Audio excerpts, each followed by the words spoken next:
Nah, itu juga ada sebuah kejadian yang memang di luar nalar juga. Jadi kita menemukan dua anjing. Ada dua anjing putih. Jadi ada dua anjing, yang satu putih, yang satu hitam. Sahabat TV, saya jadi keingetan nih. Saya dengar juga Kang Hendy ini pernah dilinglungkan kan, ketika naik gunung dilinglungkan, ketika akan perjalanan ke Dayeuhur atau kemana kan? Iya, pada saat itu ikut membuka jalur sebuah acara yaitu Conservation Run, acara lari konservasi yang diprakarsai oleh anak-anak Wanadri pada saat itu. Itu ceritanya seperti apa Kang bisa tersesat? Itu berapa hari perjalanan? Dan normalnya itu berapa hari gitu? Sebetulnya itu harusnya kita bisa tempuh dalam waktu yang sangat singkat karena jarak juga yang cukup dekat. Jadi awalnya seperti ini. Pada saat itu kita sedang melaksanakan pembuatan jalur, jadi pembukaan jalur untuk acara lari konservasi tersebut. Segmen 3 yaitu dari Citengah menuju Bangbayan, Situraja. Pada saat itu dari Citengah kan kita menuju Sagara Manik, dari Sagara Manik ke Batugara, dan dari Batugara itu tujuannya adalah arahnya ke Dayeuhur. Dari Batugara ke Dayeuhur itu harusnya bisa ditempuh dengan hanya waktu 15 menit. 15 menit? Kalau misalkan menurut jalan yang yang tidak akan mengalami hambatan gitu. Nah, pada saat itu kita sedang ada di lapang bola Batugara karena kita bertiga. Nah, 2 rekan kita juga lagi beristirahat. Nah, yang satu rekan saya ini dia ngomongnya tuh ngelantur. Gara-gara sombong mereka. Bisa jadi karena gini kan, Dayeuhur itu adalah sebuah daerah yang memang disebutnya petilasan ya. Petilasan yang lumayan sakral dan disakralkan juga gitu kan. Petilasan Eyang Mbah Jaya Perkosa ya. Nah, di situ kan biasanya ada batu yang disakralkan, yang misalkan konon menurut legenda ketika batu tersebut diangkat akan membawa rezeki buat orang yang mengangkatnya gitu kan, yang bisa mengangkatnya, bisa membawa berkah gitu.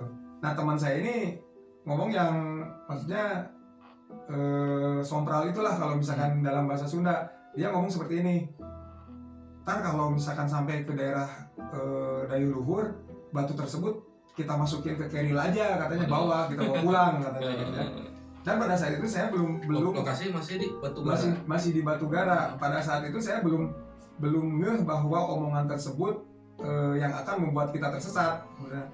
Nah, lanjut perjalanan sekitar jam 4 sore, pada asar lah, kita melanjutkan perjalanan dari Batugara menuju Dayeuhur, dan tempat yang akan kita tuju juga sudah terlihat dengan jalur yang sudah jelas.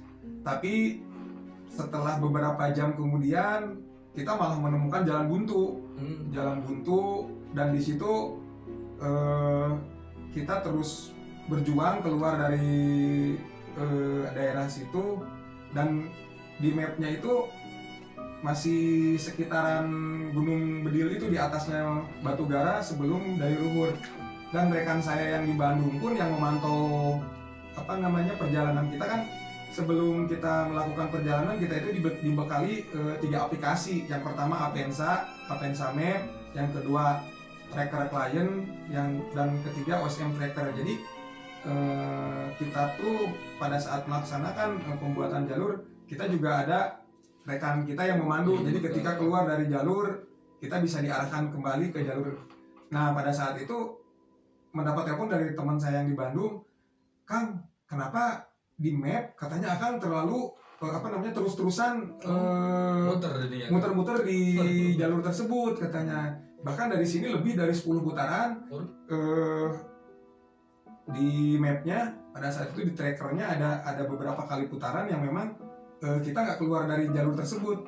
Dan ternyata memang begitu saat dibuka si aplikasi tersebut, bahkan seperti benang kusut aja, di situ ada beberapa jalur yang memang terus-terusan kita lalui gitu ya. Itu baru nggak berarti tersesat. Di situ baru saya tersesat, dan ada beberapa kali juga melihat pohon ataupun bebatuan yang memang beberapa kali dilalui. Di situ baru dan di situ baru sadar ternyata bahwa kejadian tadi itu adalah mungkin sebab daripada sompralnya teman saya itu. Nah di situ baru sadar itu sekitar jam 8 malam. Jam 8 malam kita putuskan beristirahat di situ. Tapi udah dikasih tahu sama temannya yang itu Kang, ini mah gara-gara maneh lah bahasa nama gitu. Pada saat itu belum. Belum. Karena yang teman saya satu juga belum Cuma pada saat kita berhenti karena lelah juga dan sudah gelap juga, dan senior saya Kang Agus yang dari Buana Warman, mendingan istirahat aja dulu. Dan ternyata setelah istirahat, kita setelah mengisi perut, dan karena kondisi juga ada hujan juga, kita masang playseat, hemok dan segala macam untuk beristirahat, barulah keingetan. Jadi yang ingatnya tuh yang ngomongnya juga. Jadi nyarios jadi dia yang ngomong sendiri, waduh Kang, buah-buah gara-gara saya tadi ngomong kayak gitu. Nah saya baru ngeh juga, loh emang ngomong naon gitu kan. Tadi emang ngomong apa? Ya tadi kan bilang katanya ketika kita nyampe di dayeuh luhur, batu yang biasa diangkat, batu sakral yang biasa diangkat, katanya masukin tas aja kita bawa pulang gitu. Nah baru nggak di situ, oh mungkin salah satunya, karena memang sebetulnya kalau misalkan secara rasional gitu ya, kita nggak harus muter-muter di jalur tersebut. Itu juga kan bukan kali pertama marinya jalur eta teh ke dayeuh. Iya, itu beberapa kali namanya. Bukan hanya beberapa kali sih, karena memang di situ juga jalur jalur kayak pencari kayu bakar, pencari rumput. Jadi sebetulnya jalannya memang bener-bener udah ada lah. Lamun cek bahasa Sundana apa ya, ngabulung lah gitu. Jadi tuh jalurnya udah setapak, udah kita tinggal lewatin jalur tersebut, kita nyampe gitu. Entah kenapa pada saat itu senior saya yang Buana Warman pun merasa ada yang ganjil, ada beberapa kejadian yang di luar nalar gitu. Ketika di perjalanan atau pada malam itu ada hal-hal yang aneh yang kerasa oleh Akang atau diceritakan oleh teman-teman Akang? Jadi sebetulnya kalau misalkan kayak di hutan ya, jadi suara-suara yang aneh ataupun asing itu sering kita dengar. Bahkan mungkin dari sebagian orang tua kita ada juga yang menyatakan misalkan ketika ada suara seperti ini adalah ada binatang ini, atau misalkan ketika terdengar suara ini adalah makhluk ini gitu. Tapi kita di situ percaya kepada Tuhan aja, kepada Allah Subhanahu Wa Taala, bahwa cek kasarna anu musik malikeun urang teh aya Allah lah gitu. Jadi pada saat itu kita hanya bisa berdoa, dan kita tidak bisa melanjutkan perjalanan karena pertama memang sudah gelap dan hujan juga, dan ternyata kita ketika esok harinya, pagi harinya itu kita hanya beristirahat di sebuah pohon tumbang. Ternyata jadi pohon tumbang yang menghalangi kita ketika dilihat di bawah daunnya itu sekitar kemiringan ada 45 derajat, itu tuh langsung jurang. Miring pisan. Sangat miring. Bahkan teman saya karena bobot badannya yang lumayan gede, yang tadinya tidur di hemok, karena hemoknya putus tidak kuat menahan beban berat badannya, dia tidurnya sambil duduk karena tidak memungkinkan untuk tidur terlentang ataupun tengkurap, karena posisi tempat kita istirahat itu adalah jurang yang sangat miring gitu, kemiringannya yang lumayan ekstrim. Jadi pada saat itu saya berdua tidur di hemok, yang satu dia tidurnya duduk di dekat perapian. Alhamdulillah ya masih kena selamat gitu ya. Alhamdulillah.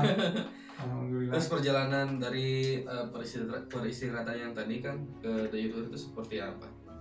Sebetulnya ketika kita menginjak pagi hari dan kita berkemas dan sarapan, kalau bisa dimulai dari titik itu ke dayeuh itu tidak mencapai setengah jam sebetulnya.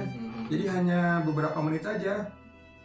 Jadi intinya pada saat itu kita hanya diputer-puter di area namanya tuh Gunung Bedil. Gunung Bedil Gunung namanya. Bedil.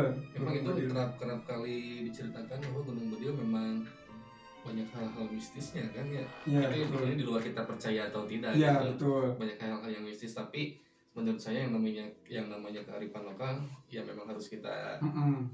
hargai, saling Iya. menghargai lah seperti itu. Nah kan ketika pagi itu bangun seperti itu. Nah mula-mula mendapatkan jalur itu seperti apa kan? Kan pasti maju dulu lah seperti Heeh. itu. Nah itu seperti Nah, apa? itu juga ada sebuah kejadian yang memang di luar nalar juga. Jadi kita menemukan 2 anjing. Ada 2 anjing. Ada 2 anjing putih.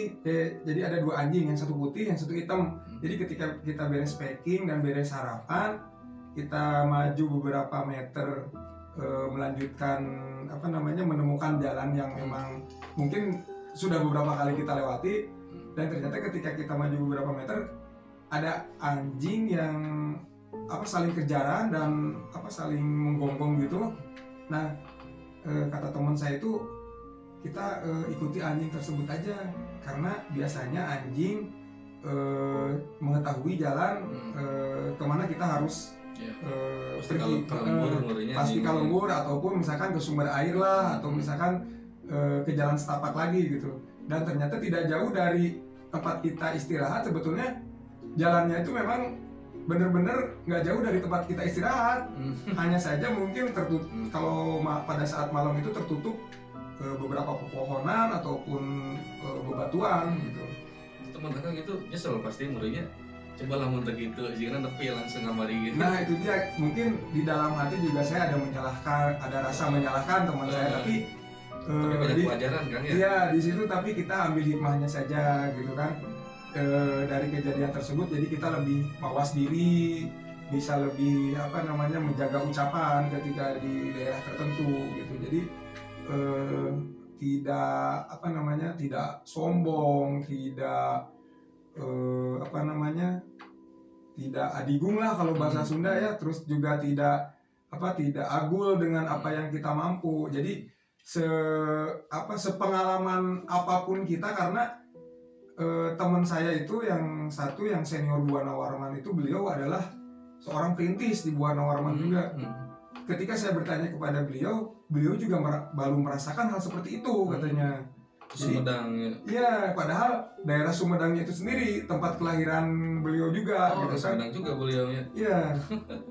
Jadi sebetulnya etika lah intinya. Ada etika yang harus tetap kita jaga gitu. Sangat menarik sekali Kang Hendy, pengalamannya yang sangat luar biasa.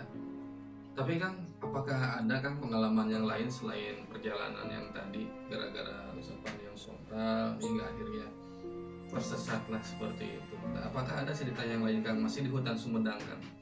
Sebetulnya banyak.